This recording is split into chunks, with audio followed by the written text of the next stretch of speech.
Self, the man some call the Lion Whisperer. People call you the Lion Whisperer. And I'm a boy. Kevin could be described as the real Lion King.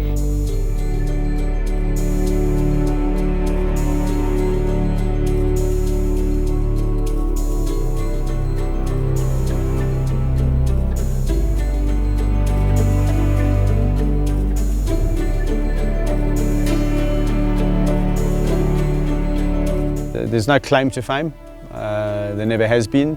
You know, people gave me the title of Lion Whisperer, not the other way around. I didn't wake up one morning and go, hey, you know what? I'm going to call myself the Lion Whisperer because that puts me in a different level to everyone else. It wasn't like that at all. There was a newspaper article that did the rounds, and it was actually an English tabloid that coined Lion Whisperer. And the more I tried to shrug it off, the more it stuck. So it's a funny story because my brother-in-law actually said to me, but you say it always when I talk to you, you shy away from it and you say it as if it's a bad thing. Why? Can I just ask you that? And I just never really thought about it. I said, probably because I'm not really, in the pure sense, a Lion Whisperer. And so I felt uncomfortable with that in the true sense of the word. But he was like saying, well, that's not really what people are thinking. I mean, it's an affectionate name for somebody who's very close, you know, so why don't you embrace it? So I looked at that and I thought, okay, well, you know, you make some sense here. You know, so eventually I just said, okay, well, if you want to call me the Lion Whisperer, I'll take it. I'll be called the Lion Whisperer.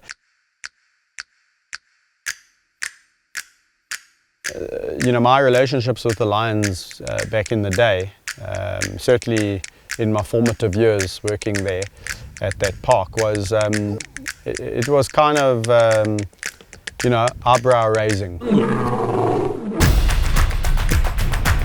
People were going like, okay, is he crazy, or you know, is it only a matter of time before he gets taken out? Or that was the thinking, I think, because of the way I was interacting. I mean, there was really there was no stick or anything to discipline the lion if it clawed or bit. There was no ulterior motive to the relationship. It was just purely that, a relationship.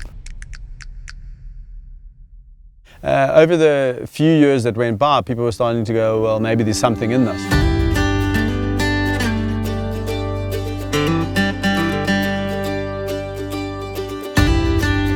I think in the beginning they thought this is just a crazy maverick who's going to get put in his place.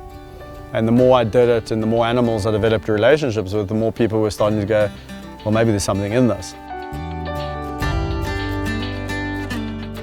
I don't claim to have pioneered relationships with lions. I've never have. People have looked at what I do and said it's unique. I've never said that.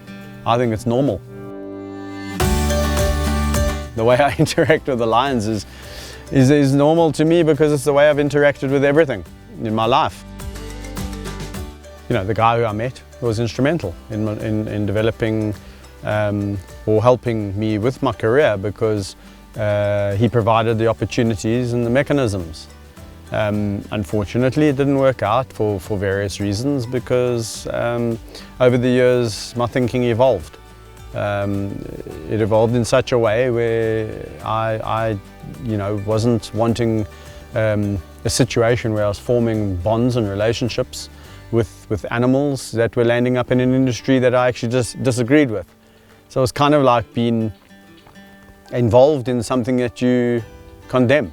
You know, I don't look back at my past and go, you know, I regret that or I regret this. I think it's all instrumental in helping, you know, to mold the way you become.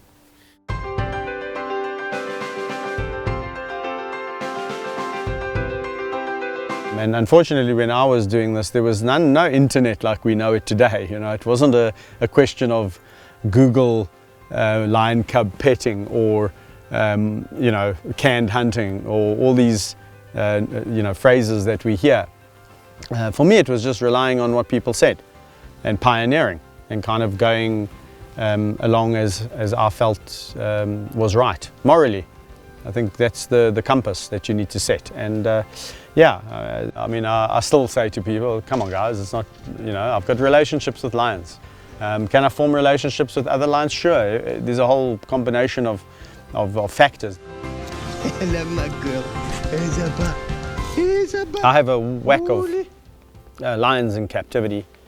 I give them a good quality of life. They were destined, in my opinion, for sure they would have landed up in some industry that wasn't really suitable, be it the canned industry, be it in a zoo, be it in a park. They were just, you know, past their usefulness, they would be there. I'm not going to sit here and go, well, they're for conservation purposes, i.e. I'm preserving the gene pool of lions. It's not at all. It's purely to give the lions a better quality of life, and secondly to catch people's attention and to say, hey, do you like? Yeah, we like lions, we love lions. Oh, do you realize this? Do you know that by 2050 or even sooner there might not be lions in the wild? Oh, shock horror, really? We didn't know that. We thought Africa was just teeming with lions. Isabel? Isabel? Hiya, big boy. And when I see and travel the world globally and understand how uneducated the world is to the plight of not only lion, but animals in Africa, it's shocking. I've got a long road ahead and a lot of work to do.